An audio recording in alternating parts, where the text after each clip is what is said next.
Hi everyone, guess what? Ano yung pinakamayamang lugar na alam nyo dito sa mundo? Merong isang pinakamayamang lugar, hindi lang isa, may pinakamayamang lugar dito sa mundo na kung saan hindi aware yung mga tao. Bakit? Kasi mas mayaman pa siya sa kapitbahay mo, mas mayaman pa siya sa may malalaking bahay or businessman.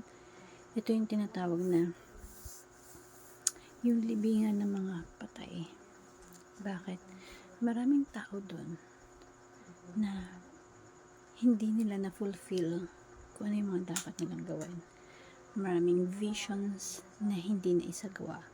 Maraming ideas na hindi na i-share.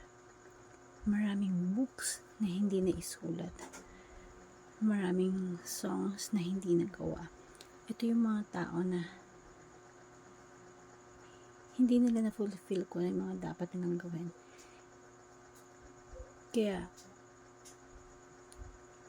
huwag mong hahayaan na kung meron kang ideas ngayon, kung meron kang visions ngayon, kung nabubuhay ka pa,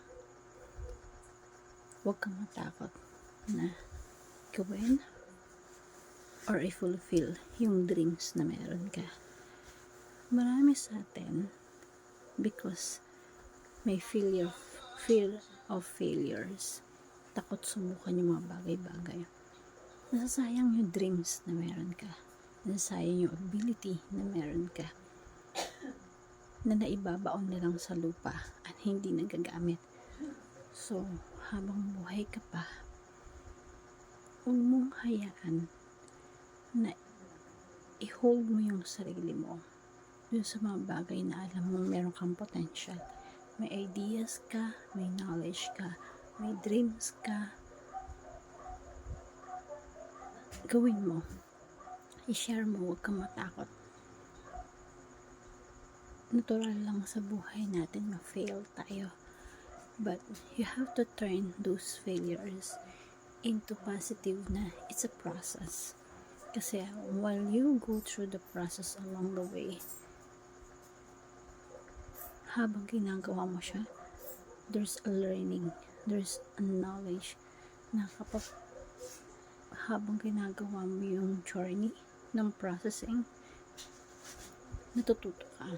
Mas alam mo kung anong ginagawa mo. Mas nagkakaroon ka ng ideas. So, fail fast.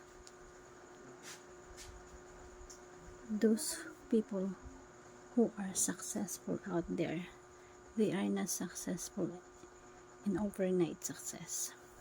They tried so many things. 1,000 times of trials before they become successful in life. And hope this simple motivational talk you learn something. Huwag mo hayaan yung knowledge na meron ka na ma-buried na lang sa lupa, na hindi mo na i-share, na hindi mo nagagawa, na hindi mo na fulfill yung dapat mo ma-fulfill. Thank you everyone and God bless.